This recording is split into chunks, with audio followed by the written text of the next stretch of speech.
Hi guys, welcome to Techpoint Africa Podcast, and my name is Oganerumo Neibo, and I'm sure you're wondering why I'm, the one introducing the podcast today.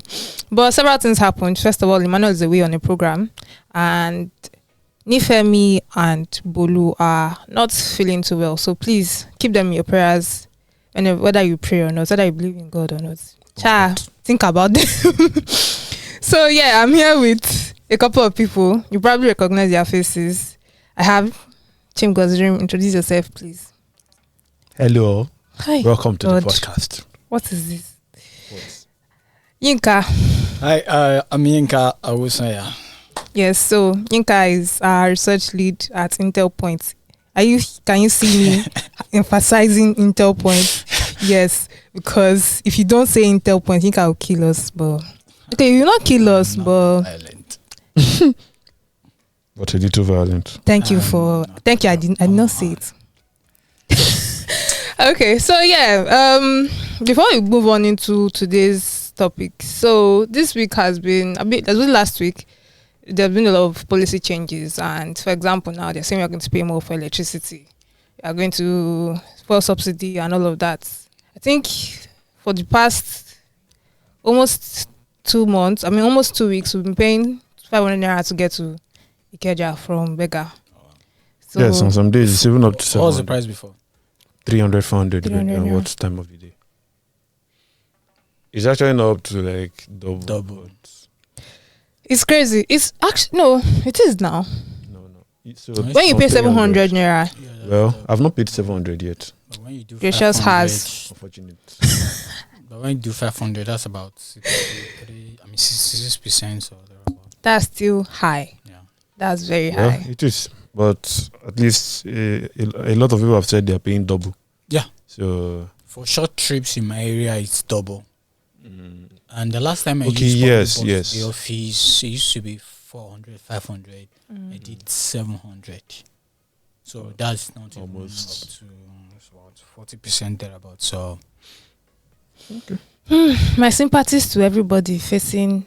I can definitely understand.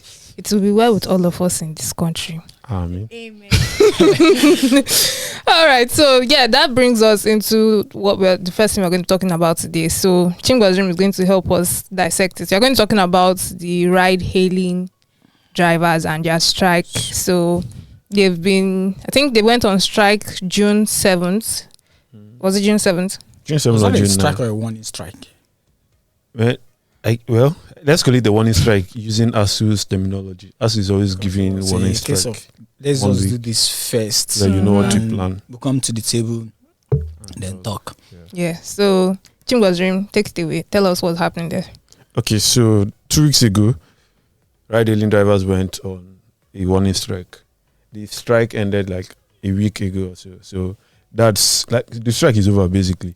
But the reason they went for the strike was in relation to all the challenges with the fuel subsidy that was removed. So first, they are demanding a 200% hike in the cost or in the base fare for all the rides. So this is not just one ride-hailing company. So they're talking about Bolt, InDriver, everybody basically. A 200% hike. Lag ride part of this. I think lag ride is. Really? Yeah. Oh. So they want a 200% hike. So right now they have called off the strike, but there's still the possibility. So when I spoke with one of them, they said they are going to call off the strike and then watch to see what happens to determine if they go on to the table and have a discussion before they. So they've already done that. They've had discussions with. I think they said they've had discussions with Uber and Bolt, and they told them. So apparently, it wasn't just the price hike that they wanted. They wanted improved welfare conditions. They want the review of the commission they are paying. I think they want it to come down to 10%. Welfare commission. They don't work. They are more like a partner. Partners. Yeah. But they don't work for them. They work with them. Yes, but they want using with it. Because I bring my car. Yeah, and you bring the customer. Providing the platform for them. Connect. Yeah. So they are demanding for things like that. They also want the commission to be reduced. They've had that commission. That thing has been on for a long time. At a point, it was reduced a little bit, and then still. Yeah, so they want that commission dropped, and it's interesting the way some people are going about it. So if you hang out on Instagram a lot, you'd have seen a lot of ride-hailing guys coming up, and the I think there was one I saw. Is it high ride or something? The value proposition for many of them is a 10% commission. Some I think I even saw 5% commission. So what I don't know, I mean, these guys are probably very new, so they probably don't have the experience. Maybe the market to teach them. Everything. Yeah, the market to teach them some lessons. That's 5% is low because, come on, I know you're trying to do like customer acquisition strategies and all of that, but look at Uber. Uber still hasn't made a profit, and their commissions are Uber like, is still heavy on customer acquisition. They are still like doing promo on customer acquisition. So I don't know. I in a way, I think this is they are solving one part of the problem. So the drivers want reduced commissions. And these guys are thinking, oh, if you give them reduced commissions, all will be well. But there's also the customer acquisition side. You will need to convince me to dump Uber or Bolt for you. So, of course, you can always do that with lower prices. But if you do it with lower prices, will you be able to monitor quality across the board? Because we also have, so even though Uber and Bolt are able to, they have higher commissions, we still have a case where you enter a boat ride and there's no AC on, and we have people complaining about it. Yeah. So, but yes, I don't mind, Sha. You don't mind? Well, sometimes if it's a long distance trip, I do mind. But if it's short distance, well, no. Yeah, but coming back to like the entire strike issue. So, how are the drivers themselves taking it? Because I saw throughout the strike, I think from the 7th to like 15th, or was it 15th? The ended 15th, I think. Yes. So throughout the strike, I was still able to book rides. Yeah. Like I didn't have any issues booking rides. So were people actually going on strike? Yeah. Was there any what was happening with the drivers themselves? Because I know that there's a body, they call themselves, I don't know how to pronounce this. It's one long thing. The acronym is very weird sounding. So are they is it like they are on their own doing their own thing, and the drivers are like, what are these ones doing? Like, what's happening with those guys? So like you said, there's an association of, or it's supposed to be association of, I think they call it Amalgamated Union of Road-Based Transport Workers, something app-based transport workers. So there's that union. But what I can say for sure is that every driver is is a part of it. I don't know. So I don't know what I don't know the rules that guide the organization and how it was formed. So I can't say that it's mandatory for every rider to be on that platform. It's freedom of association, right? So decide to be part of it. Exactly.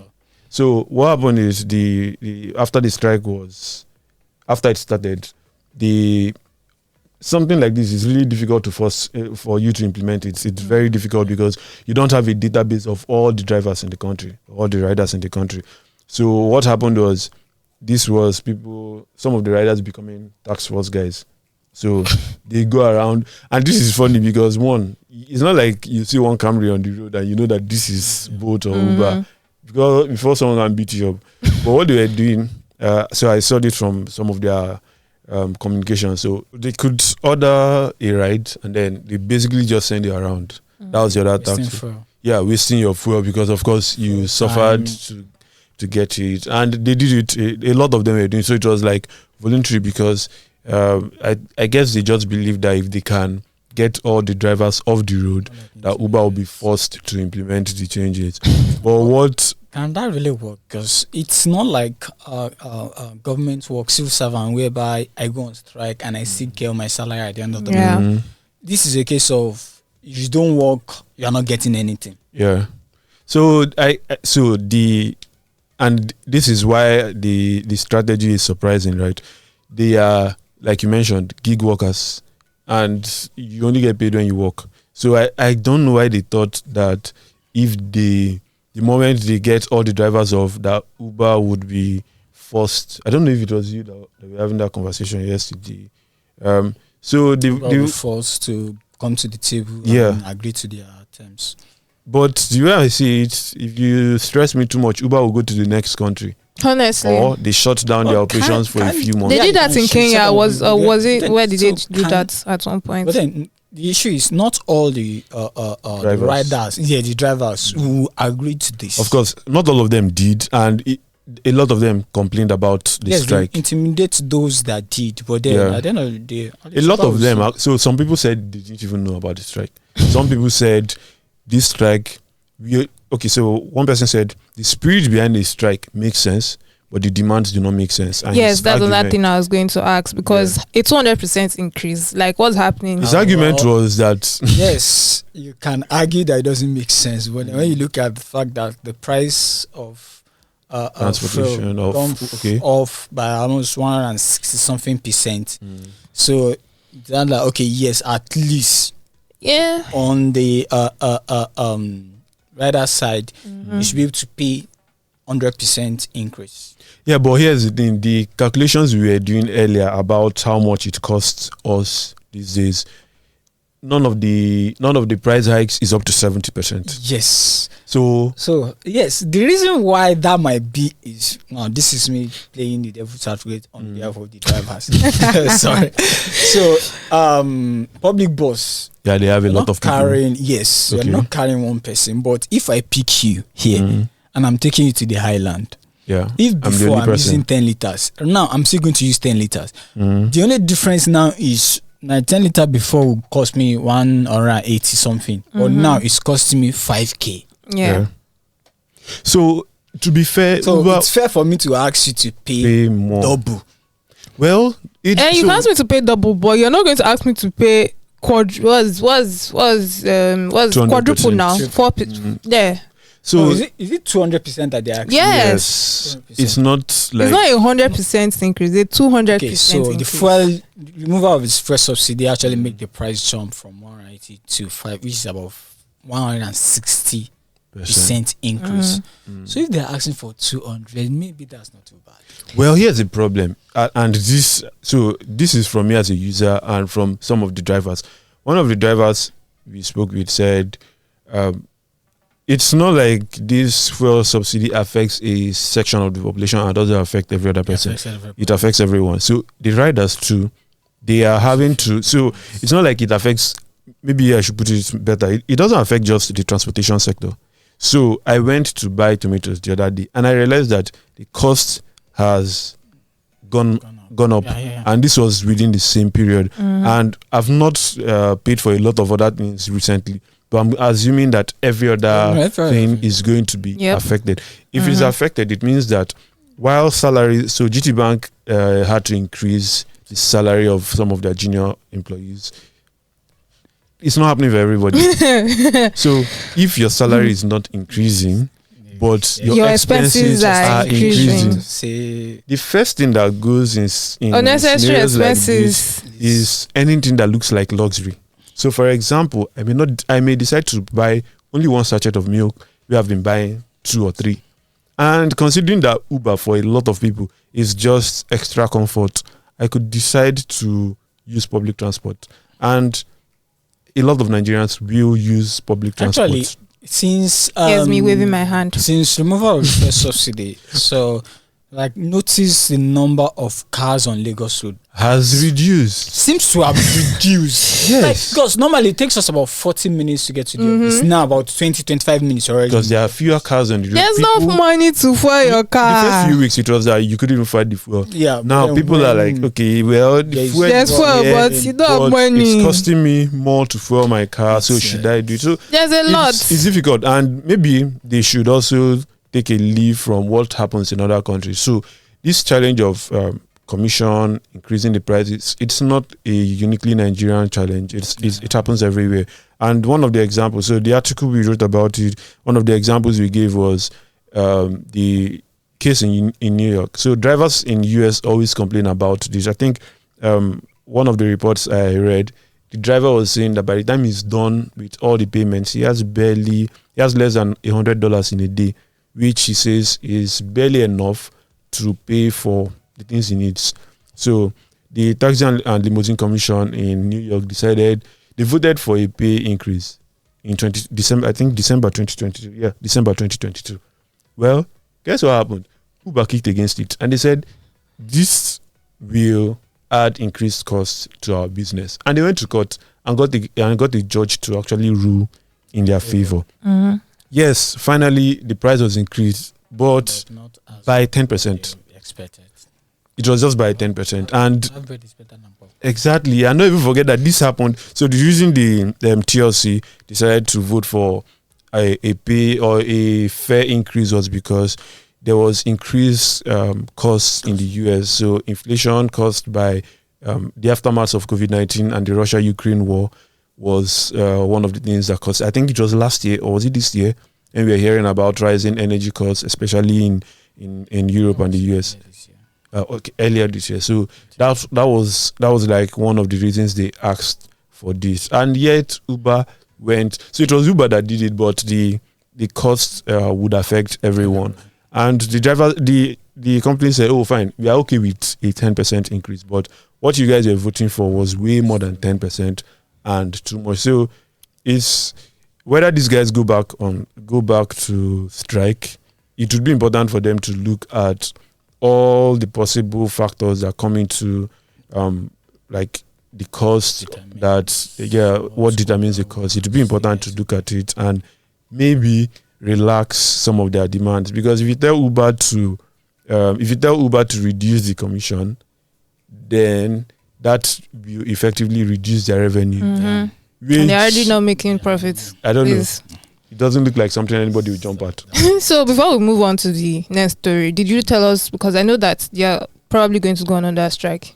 So what's up with that? How have their negotiations with the government, with their people gone? How has it gone? So I think the first few days of the strike, they mentioned meeting with Bolt, and they said Bolt has agreed to implement some of their demands. So they had a lot of demands apart from the fare increase, but they said Bolt has agreed to implement some of it, and they're still waiting for the results.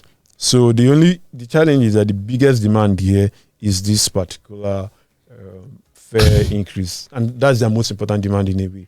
So that hasn't been done, and I think we mentioned, I don't know if I mentioned it, but apparently there was like a little bonus that was supposed to encourage them to come back, or those of them who were going on strike to come. Well, they said the bonus was too small, and I think 6,000 naira, but it was dependent on certain conditions. How many rides you do? Yeah, so that was one. They also asked them to what was the second thing that Bolt did again? Yeah, Bolt actually increased the base fare, and I think Uber did the same as well. But we are still going to wait. They are probably still in negotiations with Bolt, Uber, and all of that. But it's probably, well, let's see what happens in the next few weeks if they return to the strike or not. All the best to them. I don't know if I want to wish them. I don't know if I want them to get every guess. So, but all the best to them. All the best. They'll be fine. They will be very, very fine. So yeah, moving on to the next story. You're hearing that Nigerian banks have been fined 200 million naira for data privacy violations. Very, very interesting story. So apparently, the new National Data Protection Commission is doing its work fast. Thankfully. Should I say thankfully? Should we say thankfully? Well, if you are a data privacy buff and enthusiast, if that's your cup of tea, actually, everybody should be concerned about data privacy. Data privacy, because if there's a data breach, and then the data is out there, anybody can see it, your bank app, and so you're compromised, and people can just take off. So everybody should really be concerned about our data privacy. So definitely, I take it as a good news for Nigerians. Yeah, so back to the story. So they've been fined $200 million. We don't know which banks, because the NDPC is not telling us which banks are being fined. But they said that they've been investigating them for over a year. So this is not something that they just stood up and said, okay, let's do something. And yeah, that's what's happening with them. So that they will probably be finding even more people soon. So let's not talk about. It's not just banks. Yeah, there's a number of institutions that were fined. Yes, there are banks, some other institutions, but they didn't just tell us who it was that was fined. They are just, I don't know why they are keeping those things themselves. Well, I guess it's to protect the businesses in a way. So if you hear that your bank had data privacy issues, so your first instinct is to move. Yeah, you may. But it's important for me as a customer to know what bank I can trust. Well, and what institutions I can trust, because I'm not going to put my money or give an institution that doesn't know how to keep my data safe, my data, my information. Yeah, it might have to do with the scenario or causes of the data breach in the first place. If it's okay, yes, these people are just it happened, negligence or stuff like that. So that might be, I don't know, just so some of the things they said that they did was that they captured people's data wrongly, so people could not access their funds. So like that one, it's tricky because if if I go to my bank for my BVN capture, it's the data that I give them that will be inputted. Yeah. So how is that the so if I tell you my name is Olayinka, okay, so the full name is Olayinka, and I tell you it's Yinka, because there is no Ola before it, I can't access my phone. So should the company, should the bank now be the one responsible or me? Well, that's your fault. My but then which is why I say, like, saying that the banks captured data what you give them to what you give to them that they're going to. Yeah, but there's also the fact that sometimes, okay, for example, now yesterday we went to see Bolu at the hospital, and when I got to the receptionist, I asked them, I'm here to see Bolu Abiodun. The lady was confused. Who is Bolu? I said Bolu. She said, is it Bola? I said no, it's Bolu. A patient. I went upstairs and they actually wrote Bola on his card. He told them Bolu. They have his HMO. His HMO has Bolu. So I think it's everybody's fault. I think everybody has. It's tricky to say whose fault it is in cases like this. Because except all interactions are captured, you can't really say that. So, for example, I know that when you go to get your international passport, they ask you to confirm the data they have. So, and there's usually a CCTV camera in those rooms. So, I think I saw one. There's a CCTV camera there, so it captures those interactions. Does it work? Well, hopefully it does. But if the interactions are not captured, like this example, how do I know that Bolu wasn't half drunk and told them Bola? That was, or maybe they themselves were sleeping. Okay, it's under the weather, so it might not pronounce the name properly, and then get captured. And I will not want to confirm that. Okay, this is Bolu or this is Bola. But then Bolu and Bola, that seems like it's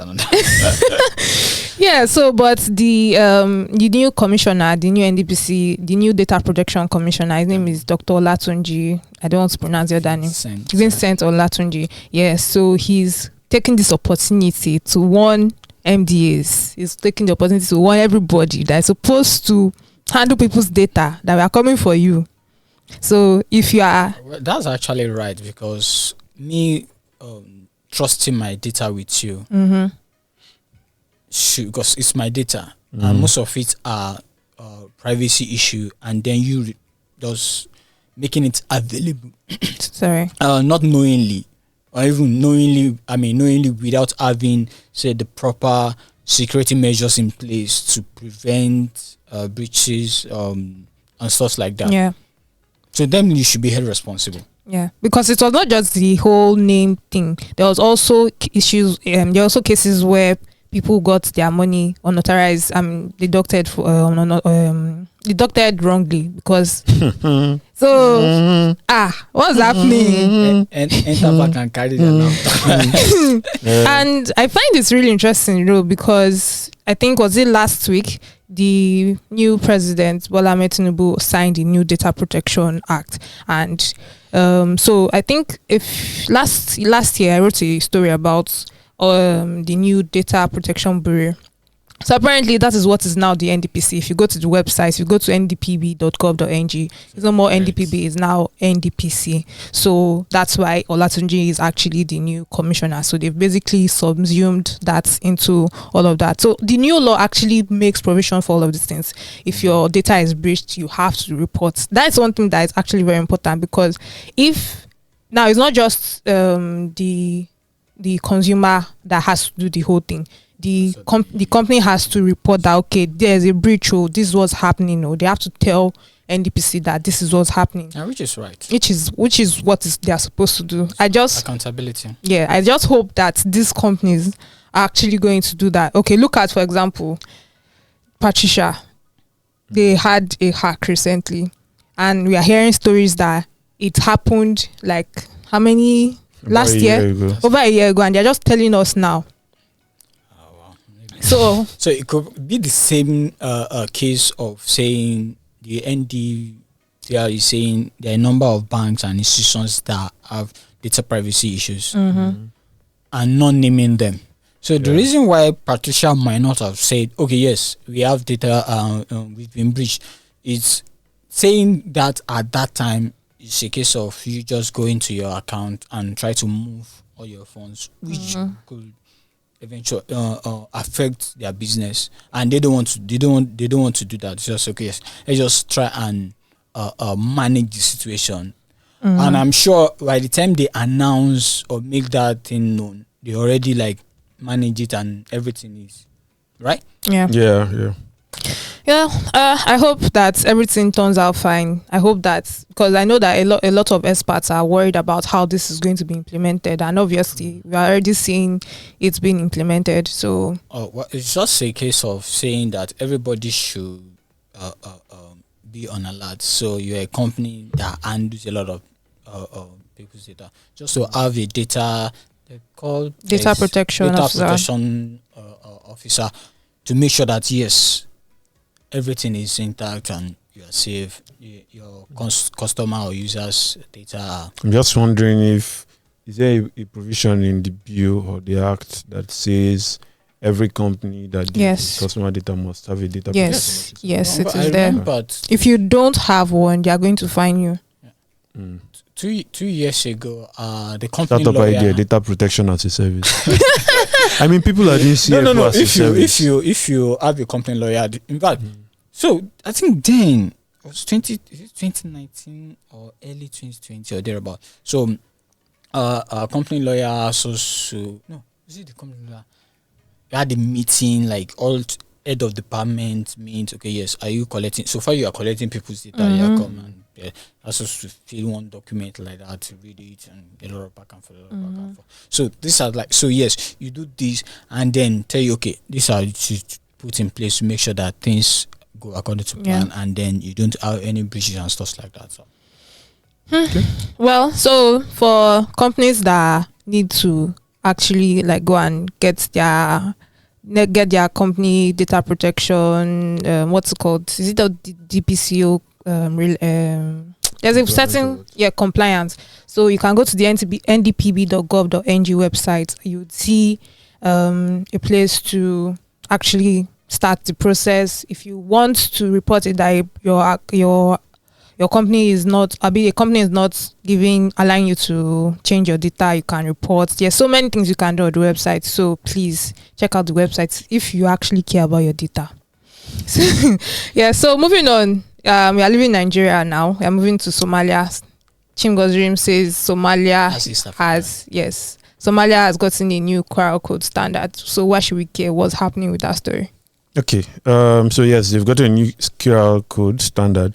Why should we care? So why we should care? It's because it's Somalia, basically. That's Africa. And it's African, yes. Okay. So I think all of us here probably grew up with this image of Somalia as a country that was always at one conflict or involved in one conflict or the other.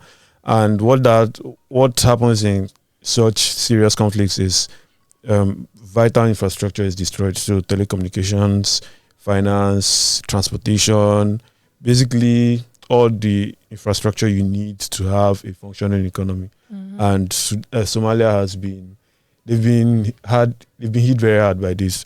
So from 1991 to about 2009, they didn't have a functioning central bank, and that impacted them. So you couldn't just send money easily. You couldn't receive money easily. You couldn't make payments. Yeah, and you couldn't even send money. So let's say you're a Somali outside the country, it was difficult for you to send money home. So those were some of the challenges that they had. But since 2009 that the CBS, the Central Bank of Somalia, was sort of reinstated, they've been working really hard to ensure that they get the country back to its feet and basically make it very easy for people in the country to have financial transactions, basically. So they started, I think, about 3 years ago. They launched a national payment system, making it easy for you to send money across all the banks in the country.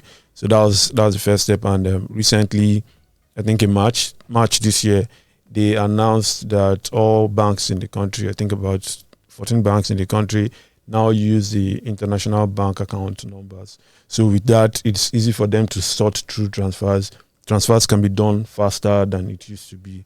So those are some of the changes that they've been making. So if you were paying attention, I think sometime last month, Kenya also launched a QR code standard. So Kenya is like another East African country. Kenya, when it comes to financial services in Africa, Kenya, the very largest sense. Yeah, we are. It's on its own lane. Yeah. Yes. So so the thing is, it's very difficult to get a lot of data about Somalia. One thing I could find is the population, 60 million people. But why I was interested in this story was for two major reasons. It's a QR code. It's not just any other payment system. A QR code, and I found out that about 73% of the population use mobile money because that's what helps with transactions, transfers. You want to say something? Internet penetration in the country is 2%. Yes. As of 2017, according to International Telecommunication Union. Yeah.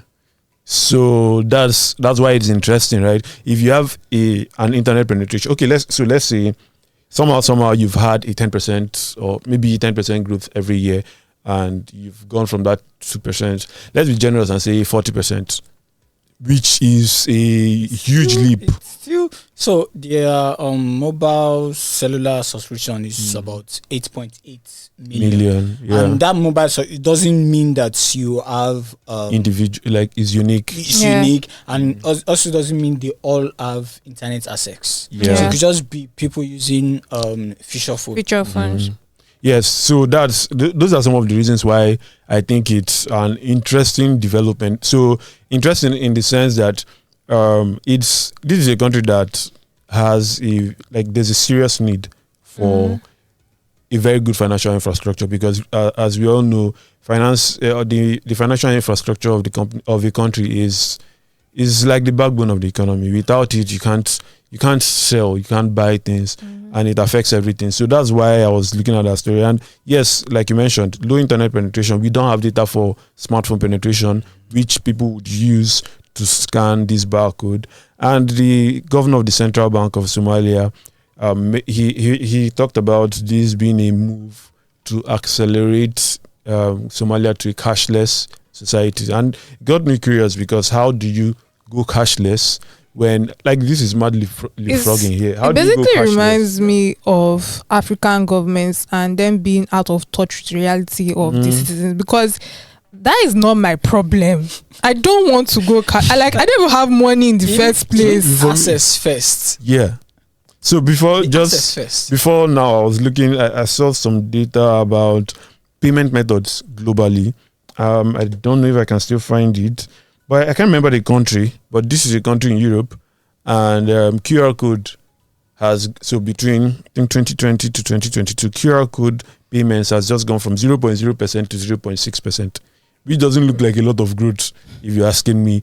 And an African country with low internet penetration, low smartphone penetration wants to drive cashless policy using QR codes. And I don't know why they decided that this was a policy direction that they would pursue, but it looks like you're doing all the wrong things, because first of all, you will need a lot of infrastructure, which these individuals probably do not own. Yeah. In fact, the infrastructure, it's actually on the part of the people. Users. Yeah, that's it's slightly on the part of the people. Because they need phones. Your smartphone. I don't think smart feature phone, or those feature phone with a little bit of smart. Yeah, I don't think they have that. They don't. Except there may be third-party apps.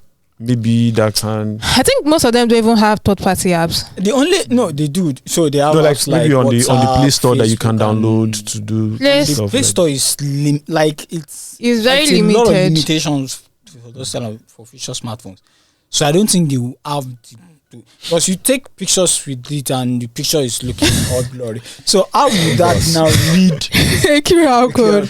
Yeah, I mean, those are legitimate questions. Yeah, so say USSD is perfect. It's very good. I can use it on any smartphone. 8.8 million. So imagine, let's say, 8.8 million. About say 4 or 5 million of that have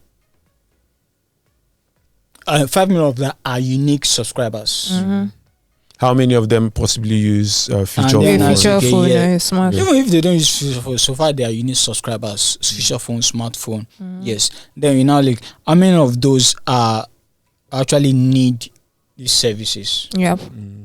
Yeah, especially when you consider that a lot of the population in Somalia live in rural areas. Like a huge percentage of the population live in rural areas. They are I think the employment rate is around 40-something% according to data from their Bureau of Statistics. I think around 40-something%. Like, it's not up to 50%. So they are putting the cart before the horse. Something around USSD, if they don't have that already, will do way much better. Yeah, will have more impact on their financial system than say let's just dump the house. Well, I mean, African countries are always shooting for the moon and hoping they land on. Is it shooting for the sun? I've had this to say. Shooting for the moon, I hope you land on the stars. But I don't think they're going to land on any stars. Landing on it, man.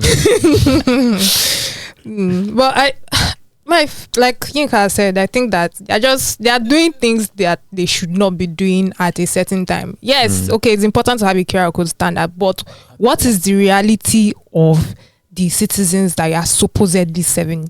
Do they even have money for you to even start a cashless payment? Like it's just African countries, please do better. Help us. Do better. So that we will not come on this podcast and we're always bashing you. Please. Here's the thing. Even if you did a QR code, decided to do a QR code policy in Nigeria, you will still be. I mean, you're not really.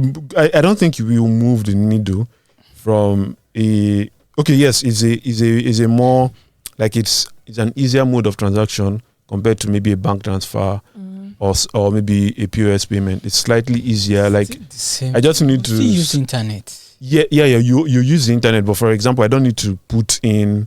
Okay. PIN and all of that. I just scan and then it gets and I make. Yeah. So that is slightly easier, but I do not think that a lot of Nigerians will rush at. Yeah.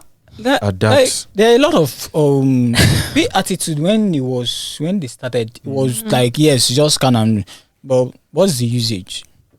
I mean, and that's Nigeria, a country that is like our internet penetration depending on who you ask. It's high.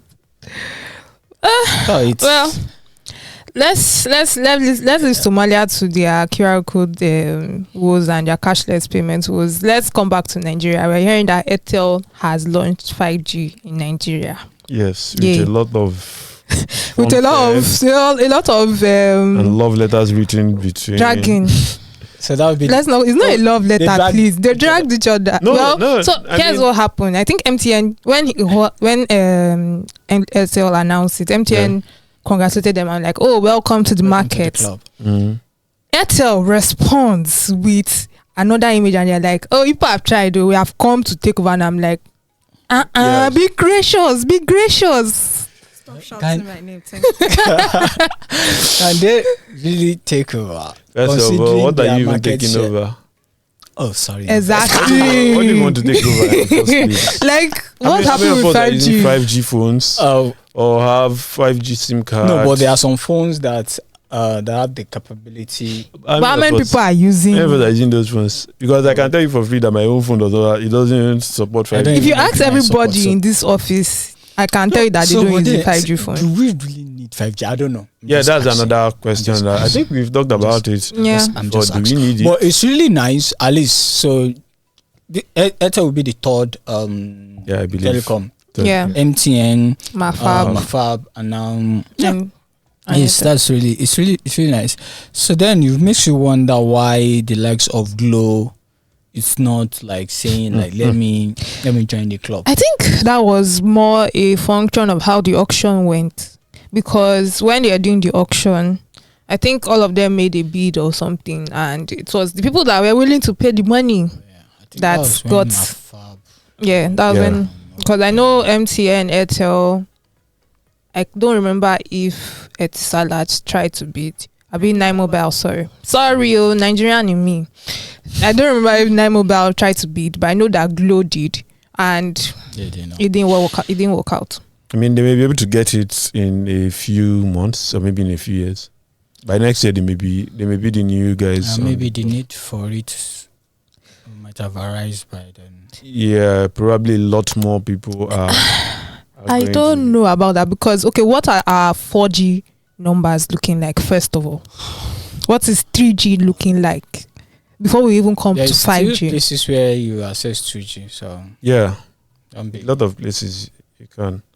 I mean, this is Nigeria, so a lot of places where you can access you just see it as a win, depending on who is claiming the win. Well, if it adds something significant to their bottom line in terms of maybe revenue or numbers, does it really? Could be good. Well, like I don't know, they are the ones who own the business. They can see their numbers better. So if it gives them extra revenues, like significant revenue, that may be a win, or that would be a win for them.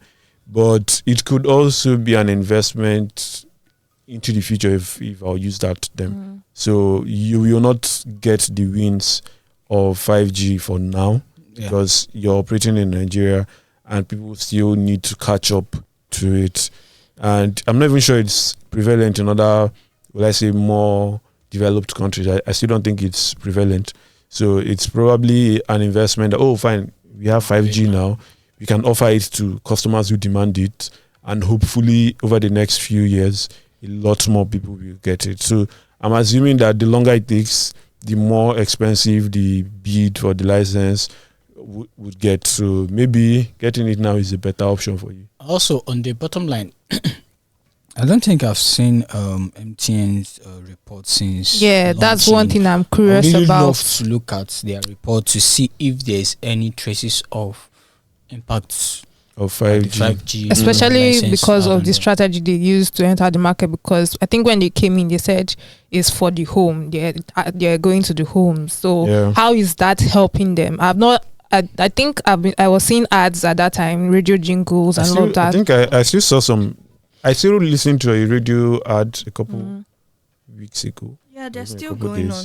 They're still going on. So how is it translate? I know it probably won't show immediately, but how is it translating for them now? Really good look for their report to see if there's a correlation between. Because it will really be nice to really know. Okay, yes, is this really? Yeah, I mean, Nigerians they have money that we don't know. But then it's just something to just see. I mean, so yes, we're saying maybe there's no need right now, but it could be that there are people who they are finding really good use cases for it, and MTN is. The jingles I heard, they are advertising for gig workers, those who are working from home and use a lot of internet, especially those that are working for people abroad and all of that. So maybe that's their target market. Yeah, definitely. I know someone that is doing over 1 terabyte on MTN 5G. No. Okay. Of internet in a month. Oh. So what just pops into my head is that, okay, so apart from the pricing, let's take out the pricing of it now. Why should I use a Starlink? I mean, why should I use a 5G over an MTN 5G or any of them's 5G over Starlink? Wow. When it rains, it pours.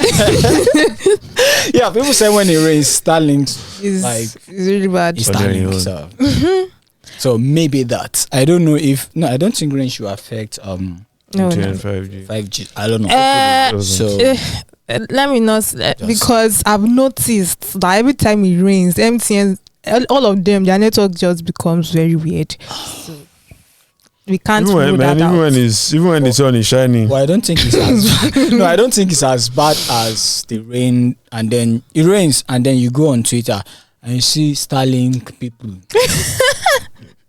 Like show them shaking. Okay, let's come back to this WhatsApp group. But then, I mean, you're asking why MTN 5G are not Starlink? The price. I said that's why I said apart from the price, because I know that price you put apart. Put it back. Put it back, please.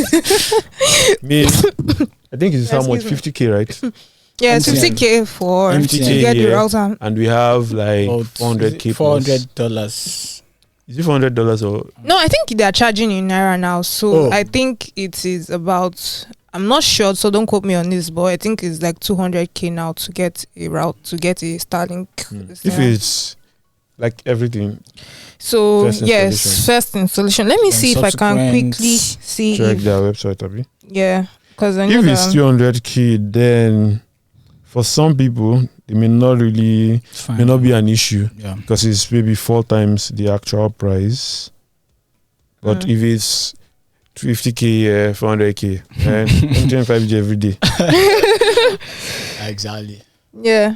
I've not found the price. I've not found the price. I think it's about 278,000. The price difference is still that gap. It's a lot. So I'm seeing last time's on the website here, hardware costs 378,000, then 38,000 naira per month. So it's a lot. The difference is a lot. 38,000 per month. Yeah. So how much is 5G? I mean MTN 5G subscription. I don't know, and I think they don't have unlimited bundles, which is very annoying. Wait, it's not unlimited. Yes. Interesting. They said that they are not doing unlimited bundles. People should go and watch. Because you go and watch the interview Emmanuel had with Adia Soul, so you get it. Yeah. So yeah, talking about MTN, you're hearing that in MTN Cameroon they are having really big issues. Yeah. That story is just weird. It's very weird because apparently it's not even MTN that is in trouble. It is the fact that there's a Cameroonian businessman. His name is Amadou Baba Dampulu, and he's one that is taking a separate entity that has nothing to do with MTN to court. That's like, how did we get to that? So the entity that was taken to court, does he have a relationship with MTN? So sort of. Okay, So the entity that was taken to court is First National Bank of South Africa, and so there's a South African connection because MTN is South African, so they are using that. That's the only reason. That's the only reason. And I'm like, why are you so petty? And it's causing a lot of problems for MTN Cameroon, because now they are considering layoffs. They are considering cutting down. Yes, because their funds have been frozen since last year. So it's not making business operating easy for them. It's not wise to say let's bring funds from another market to fund. It's very possible that they even freeze the money as it's coming. Well, yeah, all the best to MTN Cameroon. I hope that they're able to find a solution to their problem, even though I don't think it's going to come anytime soon. But I think, what other stories are we mentioning? Also, MTN again, they're accusing IHS Towers of breaching an agreement.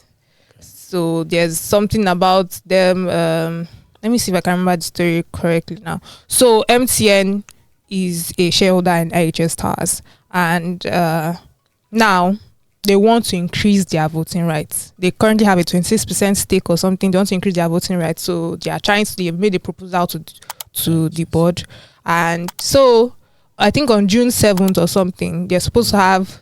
IHS was supposed to have their AGM, and the proposal was supposed to be presented, and they refused to present the proposal. So MTN is like, what is happening? Why are people trying to spoil our market? So they are calling for an extraordinary general meeting to discuss the proposal. So that's basically what's happening. That I wish them the best. I don't know how that is going to work, because the way. So fun fact: IHS actually owns 5,701 towers owned by MTN. They paid cash. Cool cash for that. I think about. Wait, those 5,000 is across all their markets. I'm not sure about that. I'm not sure, but they own 5,701 towers. So I want to see how that dynamic is going to work with but then for the fact that they have over 20% stake in 26%. That's likely going to make them one of the major shareholders. So at least that definitely.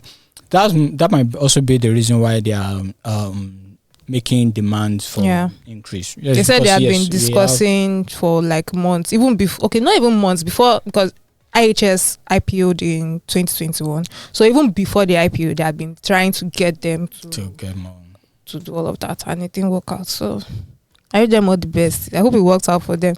And I think one of the last mentions we have is Google for Startups has awarded $4 million to 25 African companies for a third Black Founders Fund called. I think which countries are on the court? I think so it's across Africa. Yeah. Yeah, Nigerian companies. Kenya. I think Nigeria has the highest number, about 20. Kenya. I think there's Tanzania also, but it's not just one. It's not just one country that is there, and I think about 72% of the cohort is female. That's female. Yes, that's nice. But what I noticed is that the number of startups reduced. Yeah, reduced from last year. Last year to this year, I think. So they are following YC's. It's the same amount. They give them the same. No. I mean you said number of startups. Yes. Why is also reduce the number of startups? But it's the same amount that they are sharing across. They even increased it. Before it used to be 50K. Now they are giving them up to 150. In addition to the Google credit. No, but it's not. Is it all money or it's part of support? There's 200K for Google credits and a few other things. Then I think they get up to 150K that is equity free. Oh, okay.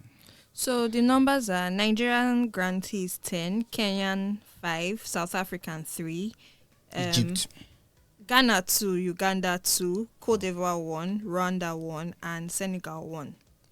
Okay. So how many startups in total? I think 25. 25, okay. Yeah, 25. Then what they get is 4 million in funding and support to help them expand their operations. Then up to $150,000 in non-dilutive cash awards, and up to $200,000 in Google Cloud credits, advertising support, one-on-one mentoring from industry experts, and invaluable connections within Google's network, basically. Well, congratulations to all of them. I hope they use everything well. Yeah, so Yinka, you have a report for us. You should actually be playing like a victory dance kind of thing right now. Why? Yeah, so I've jumped about this mic will not. Yeah. First, new website is up and running. Yes. Since Monday. Yes, since Monday. Though I just subtly changed the link on social media. I think yesterday or 2 days ago. Yeah, but the big one is the report that we've been working on since last year is finally out. I was there a couple of episodes sharing figures from the report. Yes, so yes, it's finally out, and you guys should check out those episodes with MoneyPoint. Yes, so the report is finally out. Like stuff you want to know about the Nigerian financial service space, it's basically there. the regulatory authorities, regulatory frameworks, policies, insight from industry stakeholders, like just. So where can we get reports? Just go to the website. Yeah, just go to interpoint.co. Keep that in your head. Interpoint.co, and you get that, and every other reports that we've released. So we have the FIFA World Cup report, we have the African Startup Funding report for 2022, and a whole lot of other ones that can access. Yes, and while you're there, to also subscribe to Yinka's newsletter. He does not disturb every Monday, right? It's just, every Monday, just once a week. But this week I sent two actually. One on Monday and then one yesterday to announce, because all we do is we'll give people that are subscribers early access to our report. So yes. Yeah, so subscribe to Yinka's newsletter. And on the subject of newsletters, we have FinTech Today, we have the Workaholic. So, and we also have our flagship newsletter, Techpoint Digest. You can subscribe to all of that. We'll put a link in the description for you to subscribe. And I think that's basically it. Is there anything we forgot to mention today? No, yeah, you can get it online. Sorry, if you are an audio. Oh, yeah. So, yes, thank you everyone for staying up until this point. I don't know how many minutes we spent so far, but we are very sorry. We know we promised that we would make the podcast shorter, but we are still working on it. So we'll continue to work on it. And as you can see, we are in a new setting. I think I forgot to mention that at the end. I'll be at the beginning. And a new setting. So dispensation. Tell us what you think about the new setting in the comments. And Chimgo's Dream, do you want to do the honors? Tell us where we'll find the podcast. Sadly, Bolu is not here to do that shit that he does. So there's Google Podcasts, Apple Podcasts, Spotify, iHeartRadio, Stitcher, and everywhere else you get a podcast. Yes, and don't forget to like and subscribe to this video on YouTube. And also comment. Interpoint.co, please. All right. Bye, everybody. Bye. Bye.